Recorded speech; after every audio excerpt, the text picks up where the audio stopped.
These units are manufactured by Carrier for Baker Distributing Company, which is a subsidiary of Watsco Incorporated, and the units are only available in the USA through authorized dealers. The WCH6 units are basic models that feature durable scroll compressors and an average warranty, but they are relatively loud during operation with a noise rating that is equivalent to adult conversation.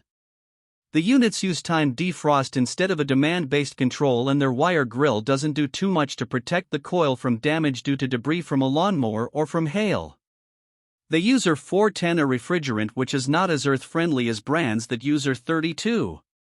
The brand does not offer models that qualify for the HvacRepairGuy Premium and Ultimate categories.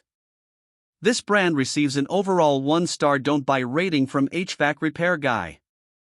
Please share your thoughts and experiences with this brand in the comments section of the HvacRepairGuy YouTube channel.